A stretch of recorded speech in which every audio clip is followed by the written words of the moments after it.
Hey, everybody, welcome into Dynasty Mode. It's the unofficial EA Sports college football game podcast. My name is Arky Shea. That is Demetri hanging out with me on the podcast for episode 8. Demetri, hello, my friend. My name is not Arky Shea. You know what? I appreciate the comeback. That was very sincere. I think you meant it. Yes, I did. You didn't fake it by any stretch of the imagination. Those were words you wanted to say. Listen, I'll be goddamned if someone's going to call me Arky Shea. Okay, now I feel like that insulted me, and that one didn't feel nearly as good. That didn't feel nearly as good. I'll be honest with you. No, listen, you're strapping and handsome. I'm just not you. Oh man, you know what else I'm strapping in? Won't tell you that later. Oh anyway, dear. welcome in. I think first, real quick, I just want to say thank you to everyone who has listened and subscribed so far to the YouTube channel as well as to the podcast wherever you listen on Apple, Spotify, Overcast, wherever you hear it.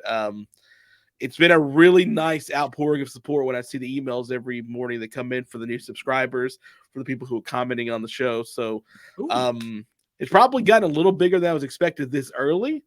But like the best thing you guys could do is subscribe, interact with us on social media as well. Our handles are on the screen right now. If you are watching really the YouTube. Important. If you like what we're doing here, it's really important you leave a review. Not even a review, just rate it, right? Because that helps other people find the show. Podcasting has been around long enough now. You know the spiel, and if you're not doing this for every podcast you like, shame on you. But this is how we find other people like us, right? And how people like us find us. Yeah, so best thing you do is that, download, and tell a friend. That's tell a friend. I know if you're listening to this, you got buddies that play this video game too. You know what? Tell them. I'm cool with that. Like, you don't have to like Why them. to friends? They're clicks. That's all I care about. Yeah, our problems aren't your problems. I do think that we've got a lot of really cool surprises coming up for you in the next several weeks and episodes and stuff to be able to not only things we're going to talk about, things we're going to do. It's going to be a lot of fun. So thank you for being aboard now. And if you're just not getting aboard, we've got 7 other episodes. They're in the can. We got an archive full of them. So and if you are worried that like, oh, but are they out of date? Remember, we're talking about a video game that has not come out in 10 years. So you're fine. Not a lot of time sensitive material here, going to be honest with you. Okay, so this episode, I was really interested because we've talked about a lot of our favorite things to do in the game, our favorite aspects of the game. But the reason we did this podcast when we were coming up with it months ago is that we really wanted to get into the nuts and bolts of it. We really wanted to get really minute with the details because it was make this game great. And what makes the game so different and things you may not really be paying attention to in the game that happen slowly over generations of the game or the consoles themselves. And I think one of the big starting points we should start about is the voices in the game. The way they have started from the very beginning, going back to Bill Walsh college football to what they are as of 2013 when the last game come out. And then, that's fresh off the heels of us speculating based on some news that Matt Brown gave us that we may know who 2 of the voices are going forward. So, Demetri, are you ready to take a look at the history of the announcers in the college football video game universe? I am. What's interesting is you think about how much this game taught you nationally about college football, about the places that you were not exposed to as a kid. And this is probably how I learned that Hail to the Victors was Michigan's fight song and not Notre Dame's. It is how I learned some various because here's the thing. Growing up, I wasn't one of those kids that wanted to know everything about college football. Like, I didn't really become that kind of fan until much later. And also, like, if we're being honest, there is no good fight song, right? So, like, the people that are like, oh, I love Hail to the Victors, like, fuck you. No, you don't. Unless you went to Michigan, right? So that kind of stuff, the chants, all those sorts of things, I think I learned through this game who did what, who said what, et cetera, et cetera. So you're going to see a lot of episodes related to audio. Maybe they don't come all out at once, but like there are so many elements of just the sound design of this game that shaped what it was. And we start with the announcers because it's just such an obvious place to jump off. Yeah, and to be honest about those future, we had ideas to go with sounds of the game early on into the show, But once I started digging into some of the research and trying to Oh, it's contact so some of the big. people, like it is the massive undertaking it is as far as getting certain people who were involved with it, people who reported on it, people who followed other people at the time who were in the know. So that's a project that's ongoing, and hopefully we'll be able to have one of those, including a guest coming up in the next several weeks. Excuse me. Sorry, I have a little bit of a cold. We'll have something like that to start with it. So, like I said, this is a very granular type show. Like this is the big stuff that we like to talk about with the dynasty modes and the creative player and all that, but also sort of the minutia in the game itself. And so let's just start at the very beginning. The very first game comes out in 1993. It's Bill Walsh College Football. And Demetri, do you know who had voices in the game? I don't remember their names, but I remember that the first play-by-play voice of the game, like this was his play-by-play job. He was not a dude from a network. Well, so Ron Barr was the announcer on the screen, right? That was the guy that was sort of the lead you into, but no actual voice was thrown in it. In fact, what you're going to be surprised by is how long this game actually goes before you actually get play-by-play voices in the game. It is actually kind of stunning. We're going to keep talking about that. There was an official voice, like the referee that was on the field, right? But there was not a play-by-play voice. There was not even an in-game stadium announcer to tell you the results of the play. What came up on the screen was number 6 runs for 7 yards and a little bit of crowd noise, right? I mean, it makes sense, right? Because this was Bill Walsh College Football was on the Sega Genesis. It was on the Super Nintendo. And if you think about the generation of consoles before that, like what happened when you snapped the ball in Tecmo Bowl? You just got this like do do do do do do do do kind of music. And so I think if I remember right, it was the Genesis game. Oh, was it? Yeah, I'm pretty sure it was a Genesis game. Not Bill Walsh College Football, but Joe Montana. Maybe it's called Joe Montana Football, or maybe Joe Montana Downfield Football, something like that. Like I remember the fact that had, and they would have come out around the same time. The fact that had announcers at all was such a huge step forward. That actually, if you think about it logically, I don't think it is surprising that we go a while before we get announcers here. But if you think back to what you remember, right, like the last few games, it's hard to then picture this game without a play-by-play voice. Oh, absolutely. It's really kind of odd because I went back and, I don't have all the old systems just so I play some emulator stuff. And I went back through and sort of fact checked a lot of the stuff that I found online, some of the stuff I was remembering, some of the notes I was taking in research. And yeah, a lot of this is just, hey man, you're lucky to have a football game. I'm like, it's 1993. Right. What are you asking for? But we were happy with it, right? Like in 93, you're like, I get college football teams? This is amazing. Yeah.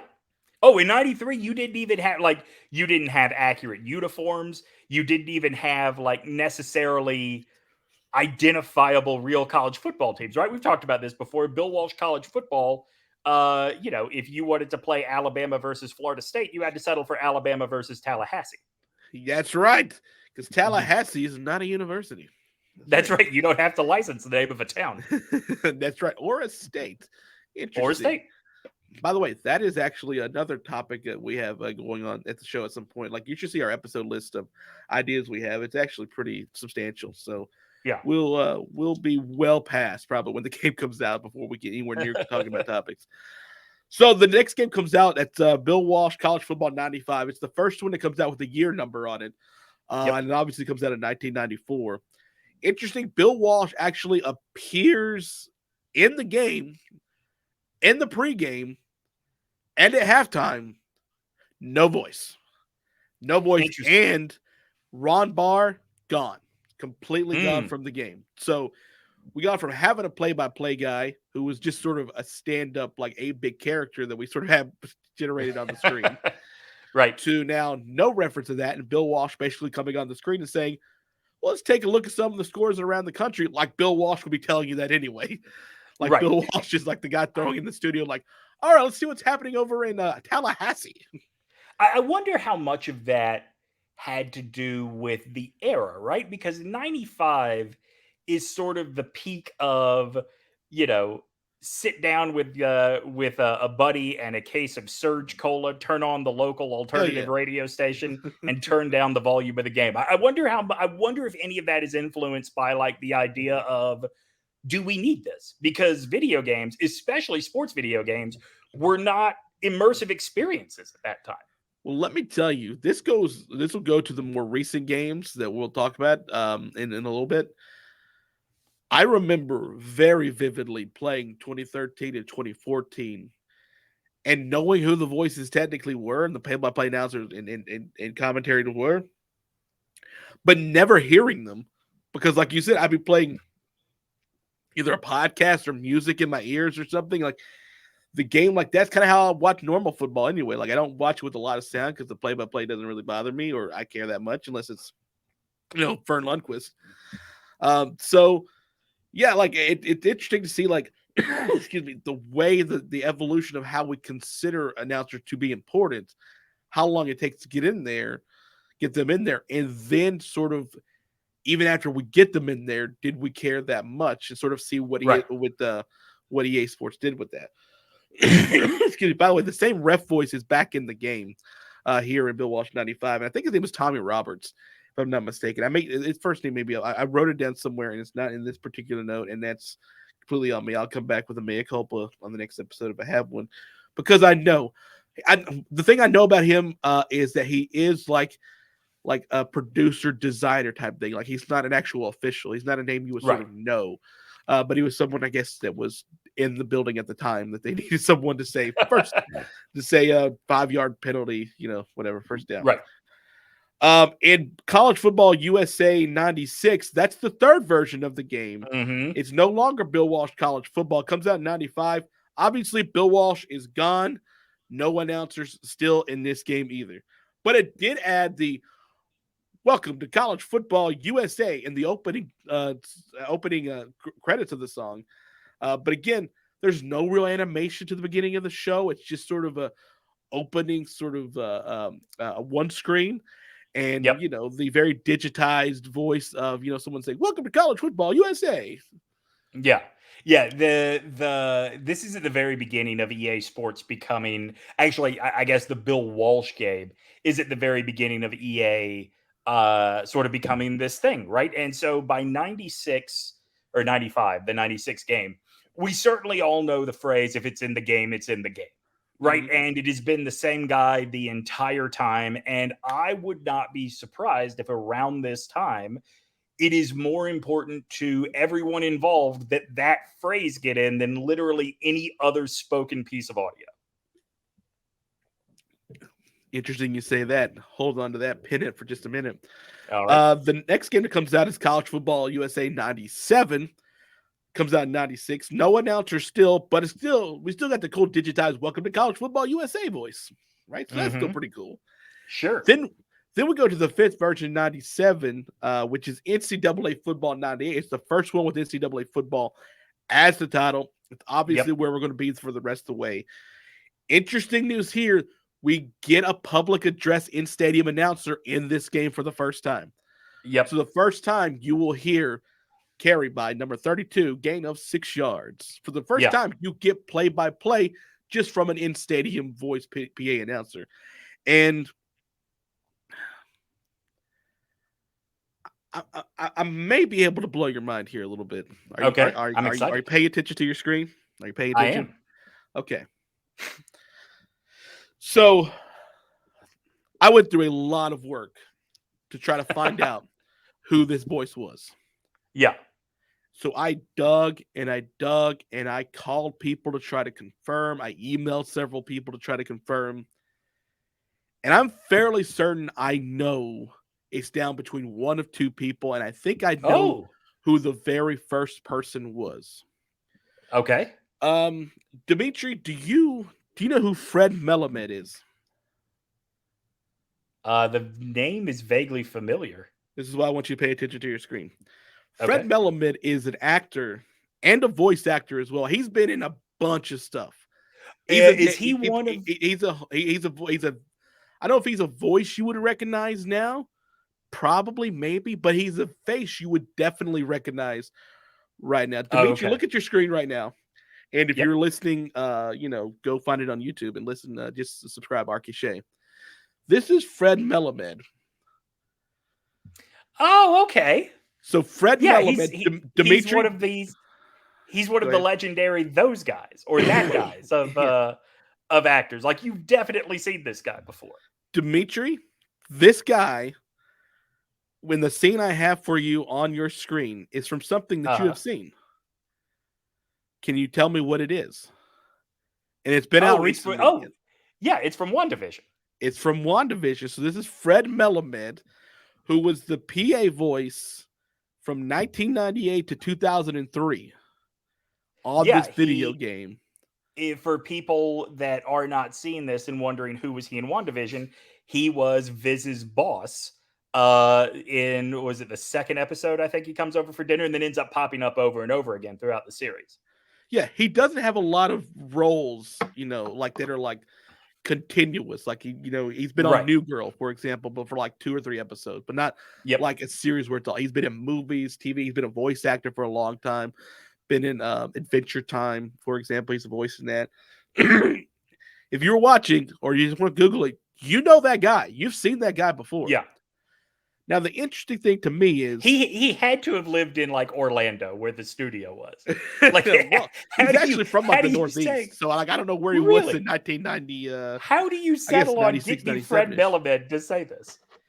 Well, it's like a lot of things. Like EA Sports clearly made a decision that they wanted somebody to give you the play-by-play of the game. No analysis, obviously. Just sort of what you would hear a PA announcer in the stadium say. First down. Wyoming or whatever. But this guy is a fairly prolific voice actor. Like even from his early days, which this was part of his early days, he had to be somebody that was early into this, fairly cheap. His voice is a pretty strong voice. Yep. And like over the years, you'll see that voice sort of the in-stadium announcer voice sort of get minimized. But at the very beginning, that's the voice you got for first down Tennessee. Like that's what you got. Now, what's also fascinating about this is that I told you I narrowed it down between one of two, right? Like there are 2 very distinct possibilities. And I emulated the hell out of 1998 and went back to go try to find voice work and stuff that he was in, Fred Melamed, that is, to sort of try to compare the voice to see if I thought it was right. And it's pretty close. Yeah. Right. Obviously, if you're a voice actor, you could change the pitch and stuff. Like sure. If you're going to be the PA announcer, you want to be more by the book, sort of more robotic kind of thing. And it's really, really close. Now, what happens later is that PA voice does change. And if it doesn't change to this name I'm about to tell you, then this guy was the one that started it off. And I don't think it was this guy that started off. I think it's this next guy since the 2003 or 4 game. Okay. Demetri, do you know who Gene Deckerhoff is? Holy crap. I didn't realize it was Gene Deckerhoff's voice. Gene Deckerhoff. People, look at that doughy, adorable man. You should know, like, Demetri's a huge fan of the team that we're about to talk about. Well, one of the 2 teams, right? One of the 2 teams, I should say. He just retired as the voice of the Florida State Seminoles. And I believe this will be his final season as the voice of the Tampa Bay Buccaneers. Yeah, and he is now. I know he's in the Madden game. He is definitely the in-stadium voice of the Madden game. And if you don't know what it looks like, it's on the YouTube. Go check it out. But Gene Deckerhoff is definitely in the Madden game, and I think he comes on a little later here to be the PA voice after a contract, whatever. Because Gene Deckerhoff. Can I tell you? Go ahead. Can I tell you just a very short story of interviewing Gene Deckerhoff? You may. This podcast is all about short stories about Gene Deckerhoff. 9.5-minute interview with Gene Deckerhoff. I asked 2 questions. One of them was, "How are you?" Now, I'll say this. In Gene Deckerhoff's Wikipedia, it lists him as the voice of EA Sports College Football and of Madden. But I wanted to try to pinpoint the times when he actually came in. I'm out in messages to Gene Deckerhoff. I've been for the last several days. All the contacts I have for him are a little slower to get back to things. But, Gene Deckerhoff is, let's just say he's legendary. He's legendary, right? By the way, you should check out his website. It is very much like a third of a step above what GeoCities did. Like it's very it's very interesting. It's very neat kind of thing. Like he's got some of his best calls and all, but it is like, oh, these still are around. Okay, that's cool. So all right. Also, I do want to mention this: is there was a massive, massive change in investment in the graphics of the game. Remember, this is the first NCAA version. It went from Bill Walsh to College Football USA to NCAA. But that also a massive change in how the game looked when you booted up your system. So like this is the one that had like the first intro video and stuff. So this is the first, so got your trousers a little, excited. Do want to know that's where sort of this happens. Now, there's not much change between NCAA Football 99, 2000, 2001, which are the next three versions that come out in 98, 99, and 2000, respectively. But in NCAA Football 2002, which comes out in 2001, Brad Nessler is now your voice play-by-play of the game. Brad Nessler opens go ahead. No. You go ahead and finish because I think you're about to answer my question. Brad Nessler opens the very video game. It's the first video you see as soon as you boot up the system in the game. And he gives this tremendous monologue about college football and the importance of it. The pageantry. This is the one that the video is like going through someone's memorabilia room, right? That is correct. I think, yes. Yeah. Then that's to open the game. When you get into the game itself, Lee Corso, Kirk Herbstreit, that's exactly what I was about to ask. In that order, it's Lee Corso and Kirk Herbstreit. No animation yet for them. No animation, just voices in this game at this point. But in 2002, the NCAA Football 2002 game, that's where we see the debut of actual play-by-play and analysis from anybody. And by the way, those games still look pretty good. Is this the beginning of ESPN having a formal relationship with this game? Excuse me. I believe it is. I'm not 100%. This is going to be very hard for people to listen to. I am not going to. What's that? My coughing? Yeah, you dying on the other end of this. And understand, I recognize that I literally almost choked to death on the last episode. Okay, I'll try to get better about muting my mic as we go. I very much apologize for that. Okay, so the interesting thing I noted about this game, because I played several games in that emulator, because I wanted to see, 2002 and, talking about 2001 when it came out, you're still talking about Lee Corso being a peak analyst, right? Like someone like you want to hear the opinion of the game from. Kirk Herbstreit's a baby, right? Kirk Herbstreit's been around for like a minute. He'd only been, I was about to say, he'd only been around 6 years at that point, right? Was it 96? He joined Game Day in 96. Yeah. Wow. Yeah. And but again, like only 9 years before. Yeah, so. It should be pointed out that around that time, 96, it would have been a lot easier for Herbstreit Star to rise because Game Day was not a 36 person show as it is now. That's right. And eventually, hey, why don't we just go to some of these games? Right. But when I played those games, I found the analysis interesting because you got a lot more Lee Corso than you probably would think going back and remembering than you got a Kirk Herbstreit. Because again, Kirk Herbstreit's a babe at this point. He's just sort of doing it. And Lee Corso is sort of the respected voice as of now because Kirk Herbstreit had been out of college for a minute. Well, and remember, too, that I believe, now, or I guess the last game on defense and on offense, but you could ask coach what to do, right? I believe that started with ask. Yeah, I believe that started with Ask Corso. It was Ask Corso, yeah. Yeah, so, I mean, there really was, it does speak to that time, the way Lee Corso was viewed as the guy with the answers compared to, I think it's fair to say you would say that about Herbstreit now with college football, but it makes total sense to me that in 02, Corso, or I guess the 01 game, that Corso is the guy they're pushing to the forefront of those two. Yeah, absolutely. But here's what's interesting. The next version of the game, that starts to switch. And you start hearing more of Kirk Herbstreit, than you do of Lee Corso. And Lee Corso, even though in the first time that he was in that game, was still sort of a comedic character. It was still, go back and forth with Kirk on the voiceovers, like, Yep. hey, you forgot my, Kirk Herbstreit's talking about like, hey, you're making fun of my speed. Wasn't your nickname after like an old person, like a mobile device? He's like, you forgot the word sunshine, Scooter, buddy. Like there was still like the comedic back and forth. Yeah. This sort of introduced Lee Corso a little bit more as the third voice. Not a ton, but some more. And Kirk as the guy who's going to give you the analysis right after the play. Yeah. I wonder how much of that is generational. I wonder how much of that is Kirk recognizing what a cool opportunity this is. Yep.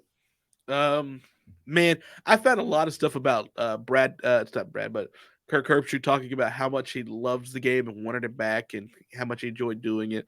Like, this guy sort of gets it. He realizes like what this game is and like, what his role in the game is, and doesn't it drive you bananas that guy now is blaming video games for why kids use the transfer portal? That's right. Like, buddy, do you know how that most people of a certain generation think of you as the video game guy? Well, I do think him also like being mad at Ed O'Bannon for taking away the video games. It's like, all right, this eventually was going to go away. Like, we sort of someone was going to get the ruse up, right? I was about to say, someone is very upset he's not been able to upgrade his boat in 10 years. Now, great investments boats are. But also noteworthy that it's when you're looking at the listing of commentators, it's Brad, Lee, Kirk still. Brad, Lee, Kirk. In fact, that's the same with NCAA Football 2004, which is the next year, and the next year. And then in 2005, with the 06 version, we get the worst version of the game. We get Bradley. People will fight you on that, by the way. This is the one with Larry Fitzgerald on the cover, right? 2005 is Larry Fitzgerald. 2006 is Reggie Bush. Redacted then. No, 2006 is a wonderful version of the game.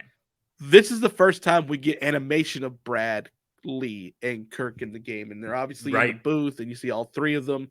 And in Lee is making his headgear pick, for each game. So that is an interesting change. Now, in the next version, NCAA Football 2007, it's still Brad, Lee, and Kirk as the names you see, but they're not listed side by side. They're on top of each other, right? When they first opened the studio shot. But Lee and Kirk switch spots on the animation in the booth, which I think is interesting. That Kirk becomes sort of the number one analyst next to Brad, and then Lee Corso at the end to be what Lee Corso is on game day, which is take your pick or make your pick and have a good old time. NCAA Football 2008, which is in 2007. Brad Nessler, Kirk Herbstreit, Lee Corso on the graphics too. So the official full-on changes happen. It's Brad, it's Kirk, and Lee at the very end. It's on the graphics with the name and the way the animation is. And that's the way it is for 2008, or just in 2008 for the 2009 version, and in 2009 for the 10 version, as well as NCAA Football 2011. NCAA Football 2012, which comes out in 2011, no more Lee Corso. Lee Corso has been phased out of the game, and his stroke happened in May of 2009. Yeah. So it happened a couple of years before, and if you remember, it happened like in the May of 2009. He made it back for game day, for that year, through a lot of rehab and such, but he was still voiced in the game, obviously, with the previous voices, unless they voice stuff in the spring for the next couple of years. And I found that sort of kind of interesting. I remember feeling like, and maybe this is just mind playing tricks on you, but I remember feeling around that time like it was pretty clear they were just using old clips at that point. That he had clearly not recorded anything new just because of the repetition, right? And also how much his commentary, especially